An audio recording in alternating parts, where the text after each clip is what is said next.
মুক্তবাজার অর্থনীতি, যেখানে কারো হস্তক্ষেপ ছাড়াই নিশ্চিত হয় সবার অংশগ্রহণ। অর্থনীতির মুক্তবাজার নীতি অনুসরণ করা বাংলাদেশে গেল ১৫ বছরে আর্থিক ও বাণিজ্য খাতে কি সেই নীতির প্রতিফলন ছিল?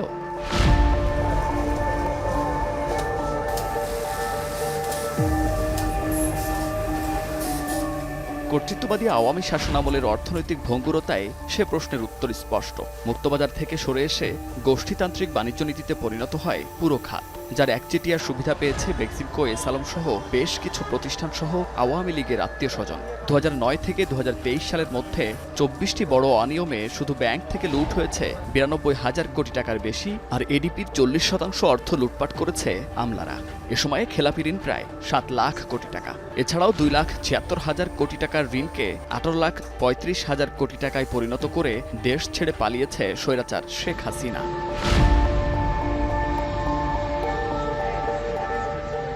আর গেল ১৫ বছরে শুধু পাচার হয়েছে ২৮ লাখ কোটি টাকা, যা গেল ৫টি জাতীয় বাজেটের চেয়ে বেশি। শুধু কি পাচার? আওয়ামী দুঃশাসনের সময় পুরো বাজার ব্যবস্থা নিয়ন্ত্রণে নেয় দেশের কালো অধ্যায়ের এই কারিগররা। চাল, ডাল, তেল থেকে নুন সবই ছিল তাদের কবজায়।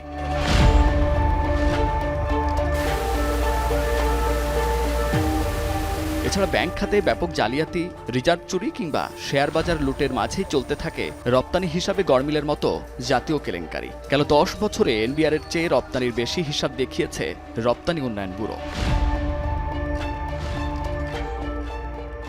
এ অবস্থায় সিপিডি বলছে, দেশের প্রায় ১৭% ব্যবসা প্রতিষ্ঠানের প্রধান বাধা দুর্নীতি। কর্তৃত্ববাদী শেখ হাসিনার আমলে করা এই জরিপে ডলারের অস্থিরতা সহ ৭টি খাতের দুরবস্থা উঠে আসে। এর জন্য ব্যবসায়ীদের রাজনীতিকরণ আর রাজনৈতিক বলয়ে থাকা বাণিজ্যিক সংগঠনগুলোর মুখে কুলুপ দেয়াকে দায়ী করছেন ব্যবসায়ীরা। সংস্থাগুলো একদম ইন্ডিপেন্ডেন্ট হওয়া উচিত এবং যারা প্রেসিডেন্ট, ভাইস প্রেসিডেন্ট, সভাপতি, সহসভাপতি হবেন তারা কোনো পলিটিক্যাল পার্টির মেম্বার হওয়া উচিত না। দলীয়করণের উদ্দেশ্যটা কি ছিল? পলিটিক্যাল সাইড থেকে ছিল কোনো বিরোধিতা হবে না। এদিকে ব্যবসায়িকরা কি চিন্তা করছে? আমি সরকারের ট্রাস্টেড লোক, তাহলে আমিও কিছু আদায় করে নিতে পারি এই সুযোগে। গোষ্ঠীতান্ত্রিকতা, ব্যবসা বাণিজ্য, শিল্প উন্নয়ন, দেশের অর্থনীতি, ইভেন কি রাজনীতি কোনো অবস্থাতেই ভালো না। নীতি ঠিক করে দিতে হবে, সেই নীতি অনুযায়ী সবাই যেন ব্যবসা পরিচালনা করতে পারেন, তাহলেই দেশের অর্থনীতি উপকৃত হবে। লুট হওয়া অর্থ দেশের জিডিপির প্রায় ২%। এ অবস্থায় কমবে জিডিপি, মাথাপিছু আয়, অর্থনীতির নানা সূচক। এসব অনিয়ম বন্ধ করা না গেলে অর্থনৈতিক পরিস্থিতি ঠিক হবে না বলে সতর্ক করছেন অর্থনীতিবিদরা।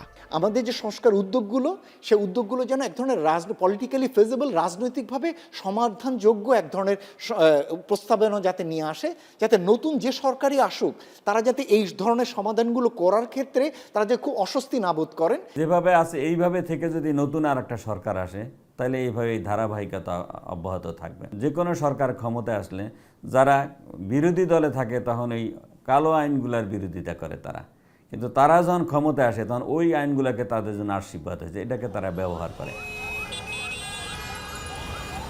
সম্প্রতি ২০২৩ সালের জাতীয় খানা জরিপের প্রতিবেদন প্রকাশ হয়েছে, যেখানে দেশের শীর্ষ দুর্নীতিগ্রস্ত প্রতিষ্ঠানগুলোর মধ্যে পাসপোর্ট বিভাগ, বিআরটিএ ও আইন শৃঙ্খলা রক্ষাকারী সংস্থার নাম উঠে এসেছে।